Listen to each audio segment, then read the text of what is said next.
क्या बजट में, किस तरह का बजट?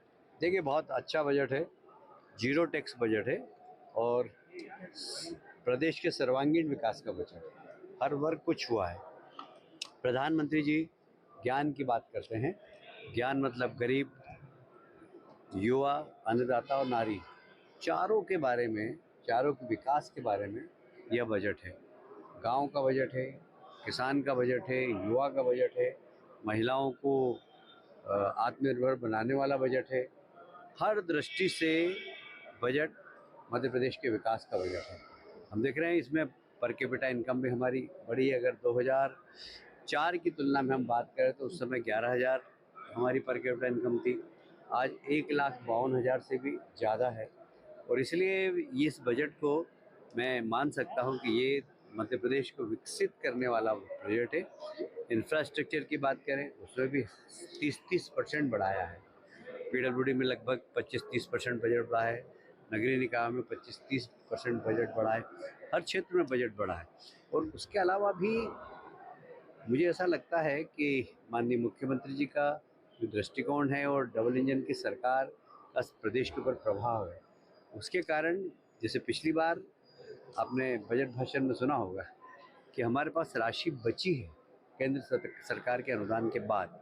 हमें विश्वास है कि केंद्र सरकार का अनुदान जो हमने सोचा है उससे ज़्यादा मिलेगा और राज्य को उससे बहुत फ़ायदा होगा और आने वाले समय में मध्य प्रदेश विकसित राज्यों की श्रेणी में खड़ा है। नगरीय निकाय के क्षेत्र में सर उठा रहा है कि चुनाव के समय जो वादे किए थे वो बजट में नहीं है, लाडली बहन की 3,000 निराशाजनक। मेरा ऐसा मानना है कि वो खुद भी राजनीतिक दल हैं, उन्होंने भी अन्य राज्यों में घोषणा की है। हिमाचल की उनकी घोषणा ही पूरी नहीं, हमने तो अब 1250 दे भी रहे, वो तो दे ही नहीं रहे। पंजाब में उन्होंने दिया ही नहीं, तो इसलिए देख ले कि राज्यों में कांग्रेस की स्थिति क्या, कर्नाटक में क्या हाल है वो देख ले जाके। कर्नाटक में जो उन्होंने घोषणा की थी वो पूरी की क्या? हम तो घोषणा पूरी कर रहे हैं और 5 साल बाद जब जनता के बीच में जाएंगे, जो हमारा संकल्प पत्र है उसको 100% जनता के बीच में कहेंगे कि ये हमने पूरा किया है। 5 साल हो जाने दीजिए तो फिर हम करेंगे वो। सर, मामू मामले ये साफ दिख रहा है। सर, कर्जे से डूबी हुई विपक्ष का आरोप लगा है कि कर्ज सीमा के अंदर है। सीमा के अंदर कर्ज लेने वाले प्रदेश को विकासशील राज्य के रूप में देखा जाता है। इसीलिए आरबीआई ने मध्य प्रदेश को सर्वश्रेष्ठ रैंकिंग दी है। ये आपने बजट के भाषण में सुना है। सर, आज जो बजट आया है, आप क्या मानते हैं किस तरह से जो है आज इस बजट को किस नजर, क्योंकि विपक्ष बार-बार एलिगेशन विकास की गति को बढ़ाने वाला बजट है, स्वास्थ्य और शिक्षा को बेहतर बनाने वाला बजट है और मध्य प्रदेश को हिंदुस्तान के विकसित राज्यों की श्रेणी में पहुंचाने के लिए जो जिस प्रकार के बजट की आवश्यकता थी उस प्रकार का बजट आज वित्त मंत्री जी ने प्रस्तुत किया। सर, कर्ज को लेकर बार-बार विपक्ष एलिगेशन लगा रहा है कि कर्ज को लेकर जो है कर्ज लेकर सरकार, विपक्ष को कोई जानकारी नहीं है। जो कर्ज सीमा के अंदर होता है, सकल घरेलू उत्पाद की जो सीमा है, हमारा सकल घरेलू उत्पाद 15 लाख करोड़ का है, तो उसकी सीमा के अंदर जो बजट लिया जा सकता है, जो ऋण उतना ही ऋण लिया गया है जो प्रदेश के विकास के लिए जरूरी। ठीक सर, थैंक यू सर। और वित्त मंत्री से पूछना चाहता हूं कि प्रदेश में युवाओं को, आप स्किल डेवलपमेंट की आपने बजट में बात करी, लेकिन कितनों को नौकरी मिली? कितने स्किल डेवलपमेंट में आईटीआई से पास हुआ है और कितनों को नौकरी मिली? और अगर पीएससी के साथ रखा धरने में प्रदेश में बैठ रहे तो उनके लिए आपने कहाँ द्वार खोले? शिक्षा कर्मियों के लिए आपने कहाँ द्वार खोले नौकरियों के? किसान की बात कर रहे थे, राज्यपाल के अभिभाषण में 5 रुपए कनेक्शन था, वो वित्त मंत्री जी के भाषण में गायब हो गया। तो किसान को ना आप 5 रुपए कनेक्शन की आपकी स्पष्ट नीति नहीं है, आपकी उनके खाद को लेके स्पष्ट बजट प्रोविजन नहीं, लेकिन राम गमन पथ के लिए भी इनने पैसा रखे 30 करोड़ रुपए।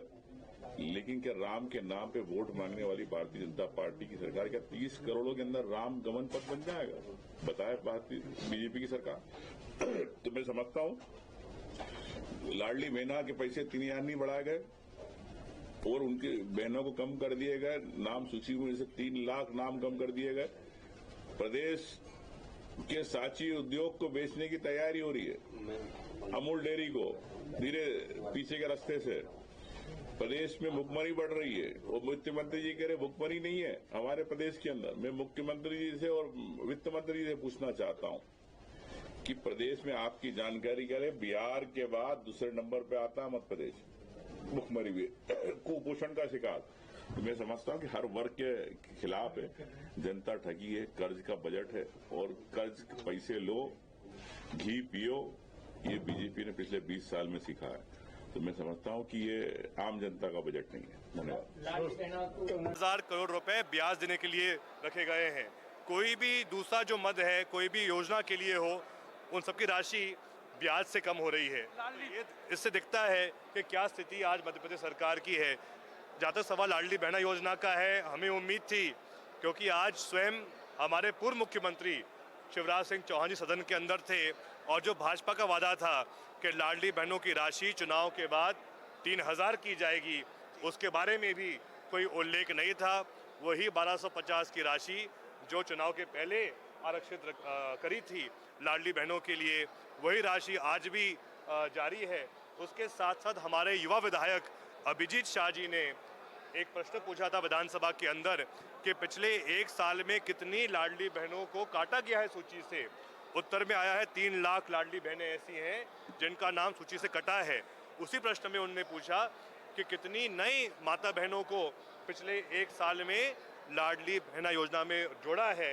उत्तर में आया है कि एक भी नई माता या बहन को लाडली बहना योजना से पिछले 1.5 साल में नहीं जोड़ा गया है।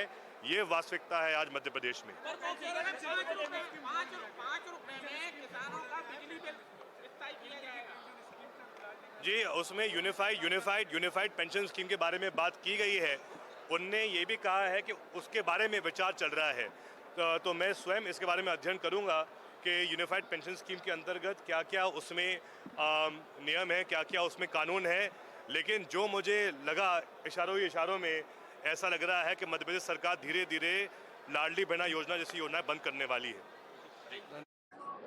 2047 का जो रोड मैप है उसके अनुकूल बजट है। जितने भी हम पैरामीटर्स में ऊंचाइयां छू सकते हैं, तेज गति के साथ, वित्तीय अनुशासन के साथ हम उस ऊंचाई के छूने तक जो गति होनी चाहिए उसको बनाकर रखने वाला बजट। ग्रामीण और पंचायत विभाग आपका है सर। मुझे लगता है आंकड़े आपने भी सुने हैं। मैं सरकार का, वित्त मंत्री जी का धन्यवाद देता हूँ। मुख्यमंत्री पर्यटन की तरफ सरकार बढ़ रही 2000 हाँ, तो ये मेरा वाला रवि अरे हो गया। जनहितैषी, लोक हितैषी बजट किसी भी तरह के करों में कोई वृद्धि नहीं की गई। यानी मध्य प्रदेश की जनता को पूरे तौर पर करों से राहत में रखा गया है। समाज के हर वर्ग की चिंता की गई है। डिजिटल विश्वविद्यालय की स्थापना, राष्ट्रीय रक्षा परिसर की स्थापना के साथ साथ प्रदेश विकास के दिशा में तेजी के साथ आगे बढ़े। इंफ्रास्ट्रक्चर में भारी मात्रा में बजट के प्रावधान बढ़ाए गए हैं। तो हम ये कह सकते हैं कि विकास के लिए आने वाले समय में मध्य प्रदेश में पर्याप्त संभावनाओं की व्यवस्था इस बजट में माननीय मुख्यमंत्री जी के नेतृत्व में हमारे वित्त मंत्री ने रखी है।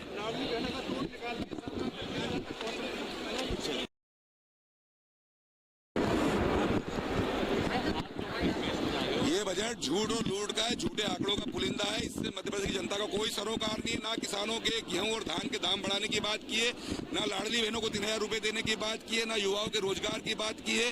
सिर्फ मध्य प्रदेश में भ्रष्टाचार में उज्जैन से आता हूँ, सेहत जैसा महापर्व होना है, अपनी ब्रांडिंग में मुख्यमंत्री जी पैसा खर्च करते हैं, पूरी सरकार खर्च कर रही है, लेकिन ना तो उज्जैन के विषय में कोई चर्चा है, ना मध्य प्रदेश में जनता के लिए शिक्षा, स्वास्थ्य, जल जीवन मिशन, हर क्षेत्र में सिर्फ झूठे आंकड़े। हम सब लोगों ने वॉकआउट किया और इस बजट का हम विरोध करते हैं।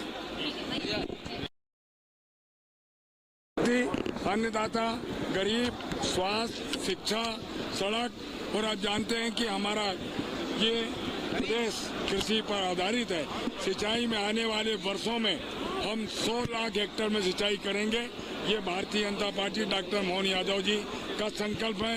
मैं मोहन यादव जी को, वित्त मंत्री जी को, पूरे मध्य प्रदेश की जनता की ओर से बहुत बहुत बधाई।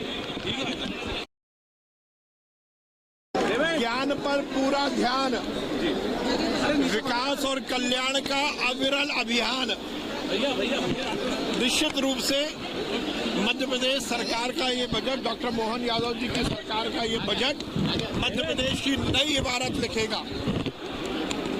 क्या गरीब, क्या युवा, क्या नारी, क्या अन्नदाता, हर एक क्षेत्र के विकास, ग्रामीण विकास से लेकर शहर का विकास, हर वर्ग का कल्याण, युवाओं के लिए विशेष सरकार की योजनाएं, खेल के बढ़ावे के लिए हर एक विधानसभा में स्टेडियम की सौगात, शायद देश में पहली बार ऐसा होगा। हर एक क्षेत्र में विकास के नए अभियान।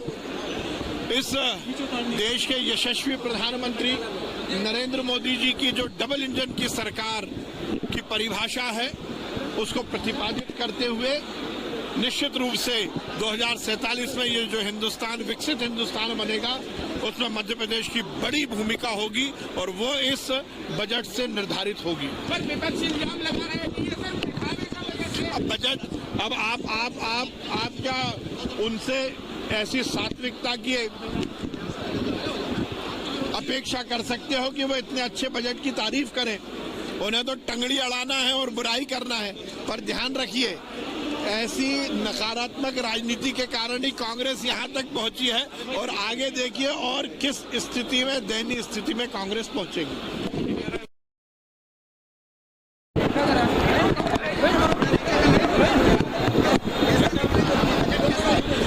देखिए, बजट बहुत ही अच्छा है। इस बजट में किसानों, युवाओं, महिलाओं सबका पर्याप्त ध्यान रखा गया है और खास करके यह बजट जिस विकसित भारत की कल्पना हमारे प्रधानमंत्री नरेंद्र मोदी जी करते हैं और जिस विकसित मध्य प्रदेश की कल्पना हमारे मुख्यमंत्री डॉक्टर मोहन यादव करते हैं, उस विकसित मध्य प्रदेश के लिए पर्याप्त संसाधन और पर्याप्त राशि दी गई है। खासकर के सिंचाई के क्षेत्र में, शिक्षा के क्षेत्र में, स्वास्थ्य के क्षेत्र में और सड़कों के क्षेत्र में। जिस प्रदेश का स्वास्थ्य, शिक्षा, सड़कें अच्छी होती हैं, वहाँ निश्चित रूप से विकास होता है।